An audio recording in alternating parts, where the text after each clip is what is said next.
Hello అందరికీ. శ్రీకృష్ణుడికి నిజంగా ఎంతమంది భార్యలు ఉన్నారో మీకు తెలుసా? సత్యభామ ఒక్కరే కాదు, కానీ రాధా స్థానం ఎందుకు ప్రత్యేకం? ఈ కథ విన్నాక కృష్ణుడిని మీరు మరోలా చూస్తారు.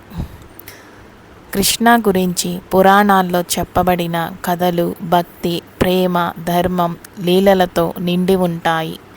చాలామందికి ఒక సందేహం ఉంటుంది, శ్రీకృష్ణుడికి నిజంగా ఎంతమంది భార్యలు? అందులో సత్యభామ స్థానం ఏమిటి? మరి రాధ ఎందుకు అంత ప్రత్యేకం? పురాణాల ప్రకారం శ్రీకృష్ణుడికి 8 ప్రధాన భార్యలు ఉన్నారు.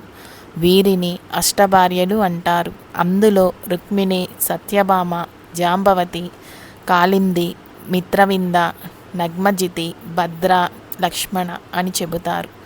వీరిలో సత్యభామ ఎంతో ప్రసిద్ధి చెందింది. ఆమె ధైర్యవంతురాలు, స్వభావంలో గర్వం కలిగిన వారిగా పురాణాలు చెబుతాయి. అయినా ఆమెకు కృష్ణుడిపై అపారమైన ప్రేమ ఉండేది. ఒకసారి సత్యభామ తన అందం, సంపద, భర్తపై ప్రేమ వల్ల తాను అందరిలో గొప్పదని భావించింది. ఆమె మనసులో గర్వం పెరిగింది.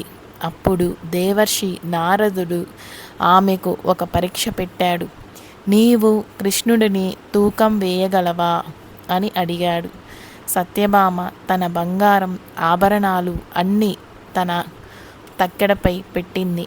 కానీ ఎంత బంగారం పెట్టినా కృష్ణుడి బరువుకు సరిపోలేదు. చివరకు రుక్మిణి వచ్చి భక్తితో ఒక చిన్న తులసి దళం కృష్ణుని పేరుతో తక్కెడపై ఉంచింది. వెంటనే తూకం సమమైంది. అప్పుడు సత్యభామకు అర్థమయ్యింది, ప్రేమలో గర్వం కాదు, నిజమైన భక్తి గొప్పది. కానీ రాధ కథ ఇంకా భిన్నం. రాధా కృష్ణుడి భార్య కాదు కానీ అని చాలామంది చెబుతారు. అయినా భక్తి సాంప్రదాయంలో రాధాకృష్ణులు విడదీయరాని జంటగా భావిస్తారు. రాధ ప్రేమ స్వార్థం లేని పరమభక్తి. ఆమె కృష్ణుడిని దేవుడిగా కాకుండా తన ప్రాణంగా ప్రేమించింది. అందుకే రాధ పేరు కృష్ణుడి ముందు వస్తుంది, రాధాకృష్ణ. బృందావనంలో రాధా కృష్ణులు కలిసి గోపికలతో ఆటలు ఆడేవారు.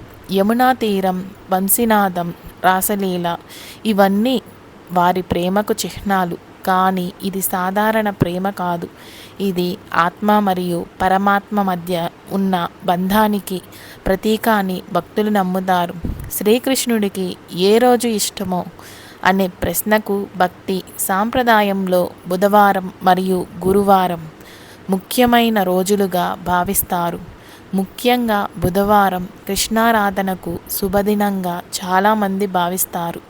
అలాగే శ్రీకృష్ణ జన్మాష్టమి రోజు ఆయనకు అత్యంత ప్రీతికరమైన పర్వదినం. కృష్ణుడు వెన్న, పాల, పెరుగు, తులసీదళం, వెన్న ముద్దలు ఎంతో ఇష్టపడేవాడని పురాణాలు చెబుతాయి. గోపాలుడిగా ఆయన గోవులతో గడిపిన బాల్యం అందరికీ తెలిసినదే. అందుకే చిన్నారులు కూడా ఆయనను ఎంతో ఇష్టపడతారు. రాధాకృష్ణుల ప్రేమ కథ మనకు ఒక గొప్ప సందేశం ఇస్తుంది. నిజమైన ప్రేమ అనేది కలిసే ఉండటం కాదు, మనసులో ఎప్పటికీ నిలిచిపోవడం. రాధాకృష్ణుడితో పెళ్ళి కాలేదు, కానీ ప్రపంచం ఎప్పుడు వారిని కలిసి పూజిస్తుంది. ఎందుకంటే వారి బంధం శరీరానికి కాదు, ఆత్మకు చెందినది. అందుకే ఆలయాల్లో, భజనల్లో, పాటల్లో, చిత్రాల్లో రాధాకృష్ణులు ఎప్పటికీ కలిసి కనిపిస్తారు. సత్యభామ భర్తగా ప్రేమించిన కృష్ణుడు రాధ హృదయంలో దేవుడిగా నిలిచిపోయాడు. ఇది కేవలం పురాణ కథ కాదు, భక్తి, ప్రేమ, వినయం, ఆత్మీయత గురించి నేర్పే శాశ్వత సందేశం. ఈ వీడియో నచ్చితే లైక్ చేయండి, షేర్ చేయండి, సబ్స్క్రైబ్ చేయండి. థ్యాంక్ యూ అండి.